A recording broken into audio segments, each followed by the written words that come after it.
संगत जी, आज की ये सच्ची वाणी हर उस इंसान के लिए है जो कभी न कभी अपने जीवन में टूट चुका है। जिसने कभी अकेले बैठकर ये सोचा है कि आखिर में मेरे साथ इतना दुख क्यों हो रहा है, मेरी प्रार्थना सुनाई क्यों नहीं देती, बार बार मेहनत करने के बाद भी जीवन अंधेरा क्यों दिखाई देता है। और कई बार ऐसा लगता है कि जैसे ऊपर वाला हमें भूल चुका है। लेकिन संगत जी, सच तो यह है कि मालिक कभी किसी को नहीं भूलता। इंसान खुद मालिक से दूर हो जाता है, और जब इंसान मालिक से दूर होता है तो उसके जीवन में बेचैनी बढ़ने लगती है। क्योंकि आत्मा का असली भोजन नाम है, भक्ति है, सत्संग है। और जब आत्मा को उसका भोजन नहीं मिलता तब इंसान बाहर की चीज़ों में सुख ढूंढता रहता है। कोई पैसों में सुख ढूंढता है, कोई रिश्तों में, कोई शोहरत में, तो कोई अपने घमंड में।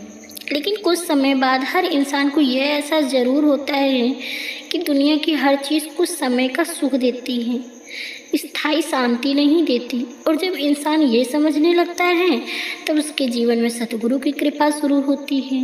क्योंकि सतगुरु हर किसी को तुरंत नहीं मिलते। सतगुरु की पहचान हर कोई नहीं कर पाता। कई लोग तो पूरी ज़िंदगी सतगुरु के पास रह कर भी उन्हें केवल एक साधारण इंसान समझते रहते हैं संगत जी। और कई लोग दूर रह कर भी उनकी शक्ति को महसूस करते हैं, क्योंकि सतगुरु को आँखों से नहीं दिल से पहचाना जाता है। और जब सतगुरु किसी जीव पर दया करते हैं तब उसके जीवन में कुछ ऐसे संकेत आने शुरू हो जाते हैं जिन्हें समझना बहुत ज़रूरी है।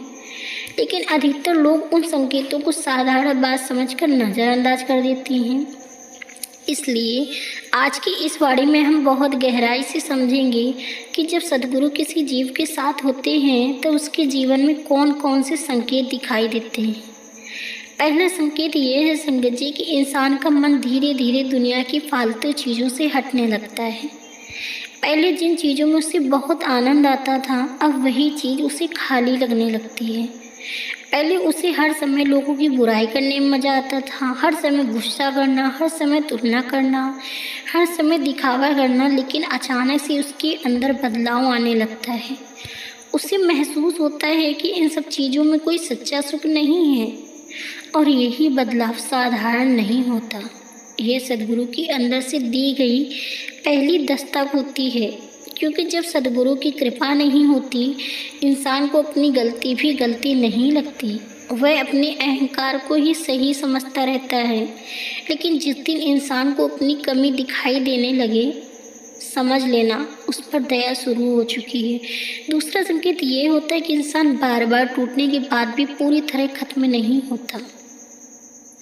अब सब खत्म हो गया, लेकिन फिर अंदर से अचानक से एक शक्ति उठती है जो उसे दोबारा खड़ा कर देती है। और इंसान खुद सोचता है कि इंसान बड़ी परेशानी के बाद भी बच कैसे गया, मैं टूट कर भी बिखरा क्यों नहीं। क्योंकि वहाँ सतगुरु की अदृश्य शक्ति काम कर रही है। साथ संगत जी, कई बार सतगुरु हमें दुख से बचाते नहीं हैं, बल्कि दुख के अंदर मजबूत बनाते हैं।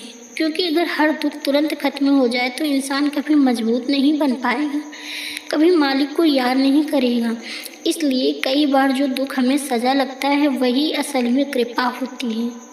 तीसरा संकेत ये है कि इंसान धीरे धीरे अकेले में रहकर शांति महसूस करने लगता है।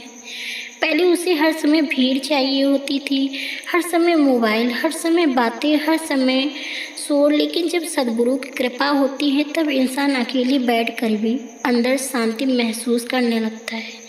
उसे लगता है जैसे कोई अदृश्य शक्ति उसके साथ है। और यही वह समय होता है जब मालिक इंसान को अंदर से जोड़ना शुरू कर दे। क्योंकि बाहर की दुनिया जितना छोड़ देती है उतना ही इंसान को खुद से दूर कर देती है, और सतगुरु इंसान को खुद से मिलाने आता है। चौथा संकेत ये है कि इंसान गलत रास्ते पर जाते जाते अचानक बच जाए। कई बार ऐसा होता है ना कि इंसान कोई गलत निर्णय लेने वाला आता है, कोई गलत संगत में जाने वाला होता है, कोई ऐसा काम करने वाला होता है जिससे उसका जीवन खराब हो सकता है। लेकिन अचानक कुछ ऐसा होता है कि वह रुक जाता है। कभी किसी की बात सुनकर, कभी किसी घटना से, कभी अचानक मन बदल जाता है।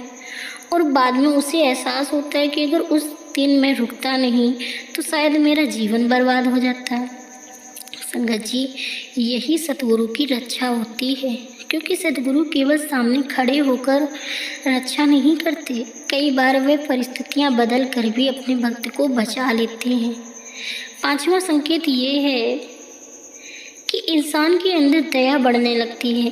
पहले वह केवल अपने बारे में सोचता था, लेकिन अब उसे दूसरों का दुख देखकर दर्द होने लगता है, क्योंकि जहाँ दया होती है वहाँ मालिक का वास शुरू होता है। कठोर दिल में भक्ति ज़्यादा देर नहीं टिकती, इसलिए सद्गुरु सबसे पहले इंसान के दिल को नरम बनाते हैं, और जब दिल बदलता है तब जिंदगी बदलती है। संगत जी, कई लोग सोचते हैं कि सद्गुरु कृपा मतलब है कि जीवन में कभी दुख नहीं आएगा, लेकिन ये पूरी तरह गलत सोच है, क्योंकि जिन पर सबसे ज़्यादा कृपा होती है कई बार परीक्षा भी उनकी सबसे ज़्यादा होती है।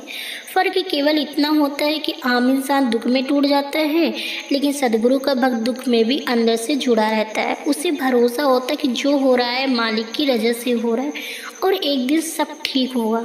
यही भरोसा इंसान को धीरे अंधेरे में भी जिंदा रखता है, और जिस इंसान के अंदर ये भरोसा आ जाए, समझ लेना सद्गुरु ने उसका हाथ पकड़ लिया है। क्योंकि दुनिया का सहारा कभी भी छूट सकता है, लेकिन सद्गुरु का सहारा कभी नहीं छूटता। इंसान छोड़ सकता है, लेकिन सद्गुरु नहीं छोड़ते। कई लोग कहते हैं कि हमें कैसे पता चले कि सद्गुरु सच में हमारे साथ है। तो संगत जी, इसका सबसे बड़ा उत्तर ये है कि जब इंसान पूरी तरह अकेला होता है और फिर भी अंदर से खत्म नहीं होता, तो समझ लेना कोई अदृश्य शक्ति उसे संभाल रही है। क्योंकि कई बार इंसान बाहर से मुस्कुरा रहा होता है, लेकिन अंदर से पूरी तरह टूट चुका होता है। फिर भी वह चल रहा होता है, जी रहा होता है, संभल रहा होता है, और यही सद्गुरु की शक्ति है, जो बिना दिखाई दिए भी इंसान को संभाले रखती है। इसलिए कभी अपने दुख को अपनी कमजोरी मत समझना संगत जी। कई बार वही दुख इंसान को मालिक के सबसे करीब ले जाता है, क्योंकि सुख में इंसान अक्सर मालिक को भूल जाता है, लेकिन दुख में दिल से पुकारता है, और दिल से निकली पुकार कभी खाली नहीं जाती। सद्गुरु हमेशा सुनते हैं, बस इंसान को धैर्य रखना पड़ता है, क्योंकि मालिक के घर देर हो सकती है, अंधेर नहीं। और जिस दिन वही समय सही समय आता है, उस दिन इंसान की ज़िंदगी बदलनी शुरू हो जाती है। इसलिए संगत जी, अगर आज तुम्हारी ज़िंदगी में मुश्किलें हैं, लोग तुम्हें समझ नहीं रहे हैं, तुम्हारी मेहनत का फल नहीं मिल रहा है, तुम्हारा दिल बार बार टूट रहा है, तो हिम्मत मत हारो, क्योंकि कई बार सबसे अंधेरी रात के बाद ही सबसे खूबसूरत सुबह आती है। और शायद तुम्हारे जीवन में भी वही सुबह आने वाली हो। बस मालिक का नाम मत छोड़ो, विश्वास मत छोड़ो, क्योंकि जिसने विश्वास छोड़ दिया उसने खुद को कमज़ोर कर दिया, और जिसने विश्वास पकड़ लिया उसे दुनिया की कोई ताकत पूरी तरह हरा नहीं सकती। तो मेरे प्यारे साथ संगत जी, आशा करती हूँ कि आज की वीडियो आपको समझ आई होगी, तो इसे लाइक शेयर ज़रूर करें और चैनल को सब्सक्राइब करना ना भूलें, ताकि आपको हर दिन ऐसी ही वीडियो मिलती रहे जी। राधा स्वामी जी।